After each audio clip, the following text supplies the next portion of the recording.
Welcome back!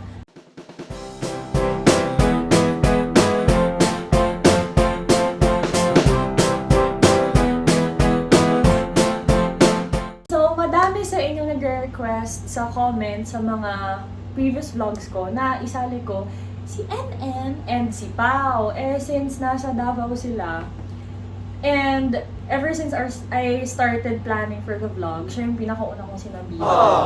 Kaya, parang tama lang na siya yung pinakauna kong i-guest dito. Yes! I'm so honored. Diba? Without further ado, ano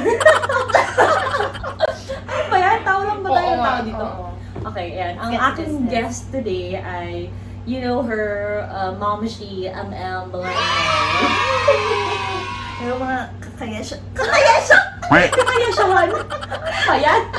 Meron talaga akong draft na gusto ko talagang i-invite siya. Actually, siya, tapos kasama si Winona Buot, yung isa ko pang close friend from Binibini. Kasi, yung alam yung mga seryosong topics and yung mga kailangan ng mga brain cells.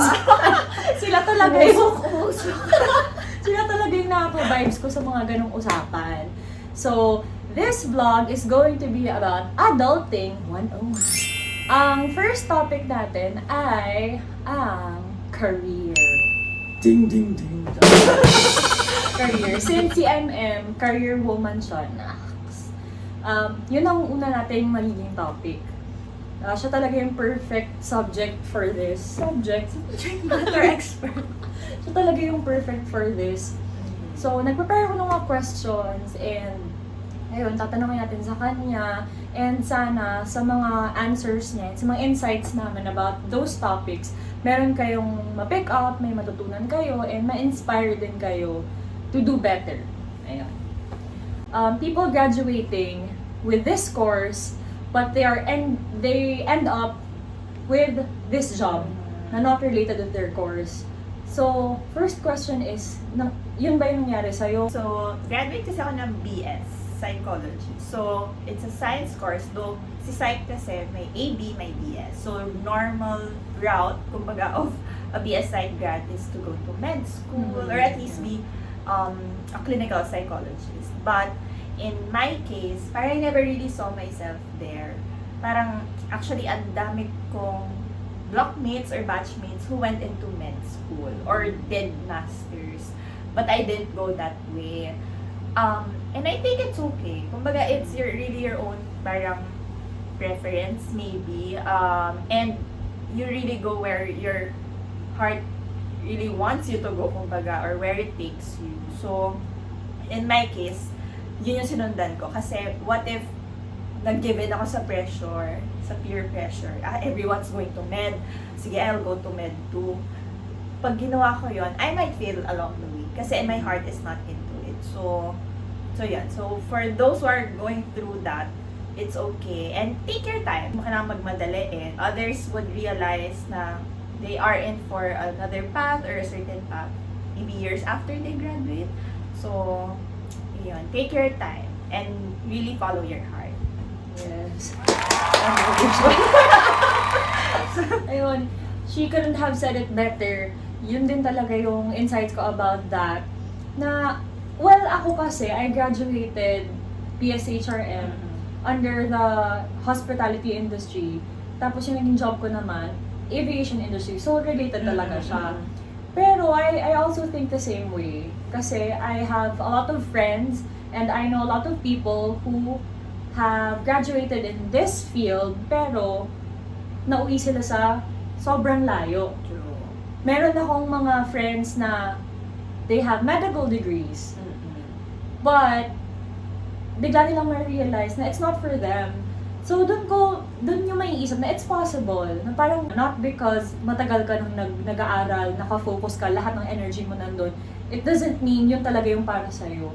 Sometimes, ma-redirect ka. Sometimes, ma-realize mo along the way na iba pala yung para sa'yo. And it's okay. Yun nga yung sinabi niya, it's okay na malate ka, it's okay na early mo ma-realize, it's okay na midway, it's okay, any timeline sa buhay mo, it's okay. Basta as long as you're happy and as long as alam mo na wala kang natatapakang ibang tao, and alam mo na masaya ka and magsasucceed ka doon, di ba? Yes. Life is not a race, guys. That is something that we should really remember. Go. Next question. Is happiness really a factor in looking for a job or staying sa job na meron ka? Yung question na yan, pumapasok lang naman yan kapag ang dilemma mo is malaki yung sweldo mo. True. It's either malaki yung sweldo mo kaya pero hindi ka masaya pero ayaw mo umalis kasi malaki yung sweldo mo, or yung time na binuhos mo sa company, like 5 years ka na, 10 years ka na. Well, nowadays, much kasi parang feeling ko practicality is always an issue. Kumbaga, let's be honest or let's be transparent. There are people na talagang would really stay because they need money and it's bringing food into their tables, kumbaga. But personally, ako, yes, parang for me, it's what moves me, kumbaga.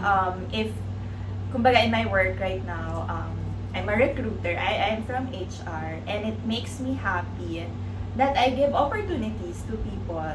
Kumbaga, the fulfillment of hearing my candidates or my hires na parang, ma'am, thank you, you gave me an opportunity, na kasi nakapasok ako sa ganitong kumpanya. So, and it drives me. Kumbaga, there are days talaga na parang, you question yourself, am I happy?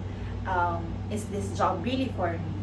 But may mga light moments there are those moments or those situations na ma-realize mo you're in the right place. So, it's a yes for me.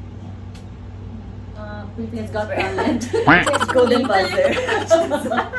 For me then, yes yan. Kasi alam mo naman na yun talaga yung reason kung bakit ako umalis dun sa job ko, di ba? Naging flight attendant ako, siguro nagtataka sila when they knew about me quitting, not really quitting, pero coming back to the Philippines and walking away from my job. Kasi ang dami nagsabi, FA ka na, nandun ka na, international, dami na pupuntahan. Pero bakit ako umalis? Yun, I wasn't happy anymore. And I guess, I was starting to feel na tapos na, parang nagawa ko na kung ano yung gusto kong gawin eh. And siguro, I realized that when I was able to visit my dad sa Canada. Yun na yung parang 2 months na lang, yun na yung umalis na ako. Parang yun na yung fulfillment for me doon sa job na yun. And yun naman yung important doon. If you feel that you've accomplished your goal in this path, it's okay to move on. It's okay to walk away. Basta ma-feel mo na fulfilled ka na, accomplished ka na. If it's dragging, if work becomes dragging for you and it becomes, I think, toxic is the term, then I think that's the ultimate sign na it's time to go. Yes. Of course, isa sa mga topics na i-discuss din namin dito since we are still in the middle of it is the pandemic and how it shook the world. Pero maraming ang na-lay off sa work, maraming nawala ng businesses. Yun, naapektuhan ako doon. Pero since ikaw, ma'am, hindi ka naapektuhan work-wise, I want to ask you if there are days that you feel anxious, do you have anxiety, do you have panic attacks, and how do you deal with it? Are you the type of person who says, I'm strong enough to keep it all to myself, or are you the type of person who needs to have an outlet? So, to be honest, during the whole pandemic talaga, there were moments na I felt anxious, na to the peak na yung nafe-feel mo na siya physically, like yung parang ang bilis ng tibok ng puso, ganyan, yung mga ganong levels na parang it really took a toll on me, yung just being at home, yung paulit-ulit na lang yung grind mo, like every day. So, what really helped me during that time, maybe we can share to your viewers soon or when we post this, I listened to a podcast talaga that parang it helped me through that moment. Parang may breathing exercise din siya. So, that was during the peak. But, as in, with the whole thing, yes, I'm really anxious because not just about work, but it's really what's happening around yung kumbaga, kailan ba ito matatapos? Then, ikakasal pa pala ako. Doon ko, yun, naalala ko. Ngayon ko lang naalala. Oh my God, oo nga pala. I'm gonna get married during a pandemic ba? During that time, will it be okay? So, ang daming mga bagay. Ang daming bagay na nangyari or ang daming pinagdaanan din. So, ako, I'm a type of person na I would appreciate having an outlet. But, I take time. Kumbaga, I don't say it right away or like during the moment na na-peak yung anxiousness ko or yung pagpapanik ko and everything. I keep it to myself. Personally, this is how I deal with it. Parang, I try to calm myself down. And I think through, like, ito yung na-feel ko. Is it right to feel this way? Is it worth feeling that way?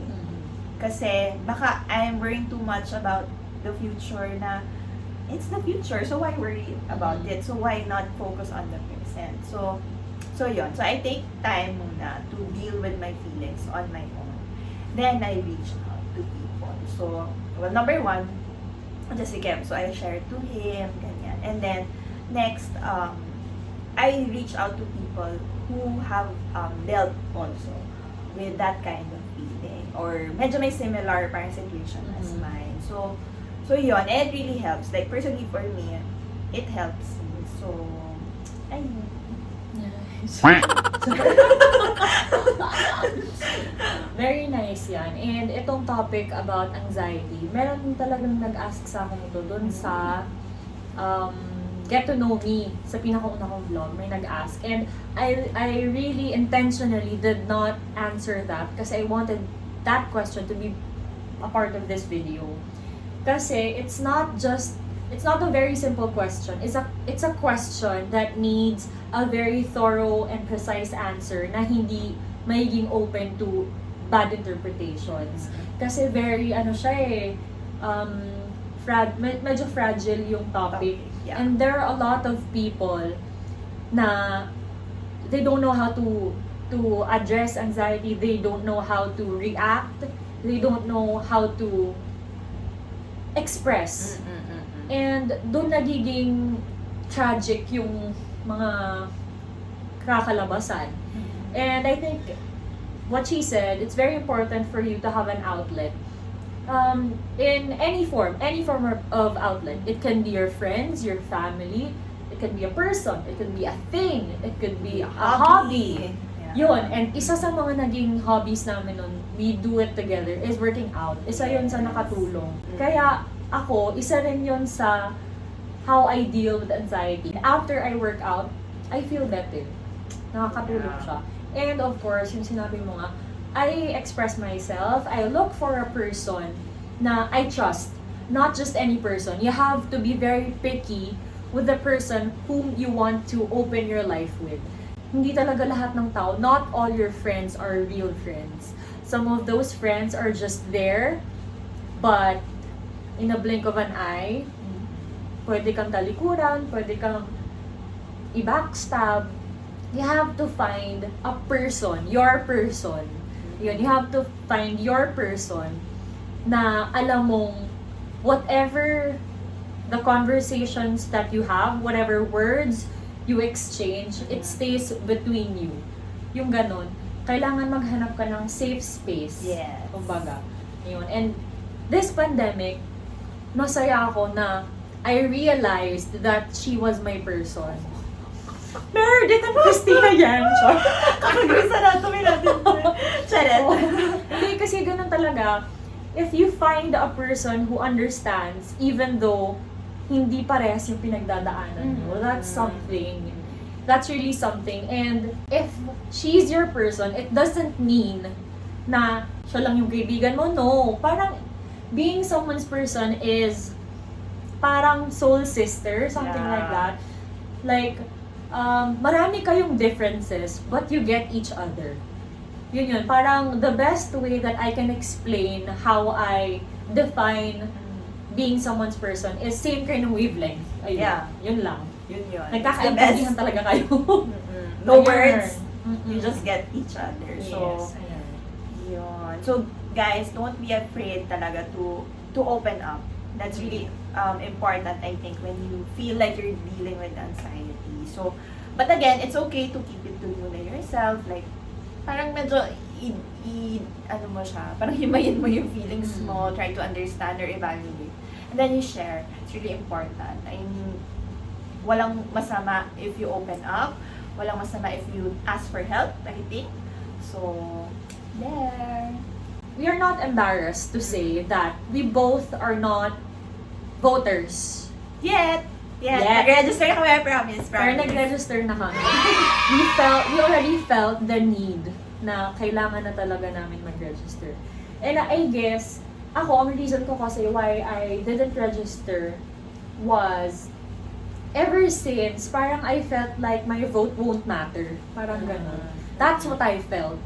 And I know that some of you also feel that way. Kasi ano ba naman yung isang vote? Ano ba naman yung vote ko? Parang ang nasa isip ko nun, they're just gonna lose one vote. Hindi naman yung magiging difference. Yeah.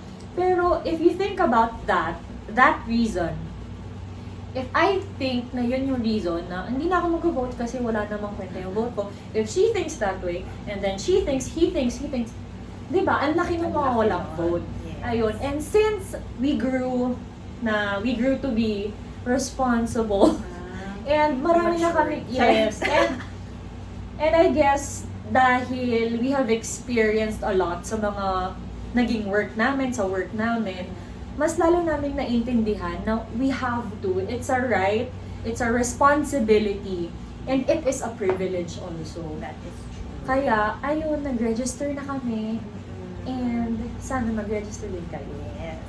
Kasi kailangan pa daw, according to COMELEC, like very on it pa lang. So, ako naman, if that was your reason, ma'am, ako parang, yung, hindi naman sa tinaman parang, what could these politicians offer me? Parang, why, I can't see naman parang, lalo na pag, yung, more than the national, yung sa local, yung sa mga kanya-kanyang LGUs. Parang, wala ko na-experience, or, how would I know the platforms, or kung anong offer nila. I had that reason too, and then I also have this reason. But I realized na it's also your responsibility. Once you're registered, once election is coming, may responsibility ka to do your research and to really study. And that's what I really see dun sa mga pina-follow ko na talaga very responsible, who's very vocal about their opinion and everything. So, and that's really parang the number one thing that they do. They research. As in, thorough research. Hindi siya i-offer lang sa'yo na, ito kasi mga projects ko, ito siya.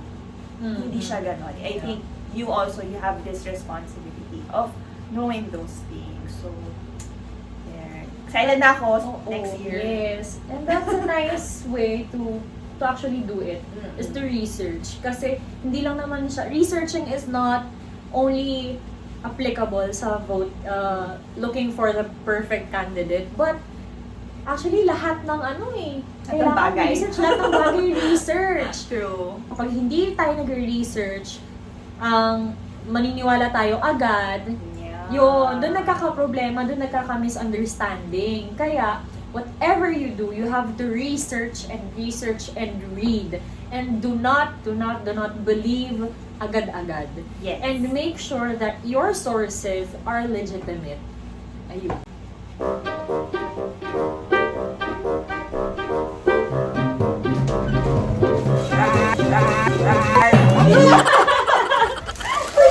Bakit may pa-flowers? Saan galing ito? It's for you!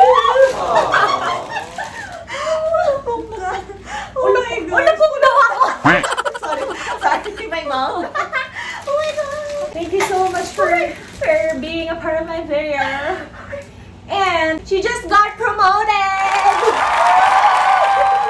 Mga 10 times na siya na-promote. Ayan, kaya guys, kung meron kayong i-look up to, she's the girl. She's the girl. Okay? You have to idolize her. Girls like her. Ganon. Okay? Sana nagustuhan nyo and you have learned a thing or two sa aming kwentuhan. If nag-enjoy kayo and if gusto nyo pang maulit to, if you have topics in mind na gusto nyo i-discuss namin, pwede, comment lang kayo, ganyan, sabihin nyo lang sa amin. And kung medyo marami-rami naman yung may gusto, eh, mag-part 2 kami. Diba? Yes, we hope you learned a thing or two sa mga pinagsasabi namin here. And I hope you also understood from our perspective. Nakababay na! Please Thank you so like much. her vlog, subscribe to her vlog. Thank Bye!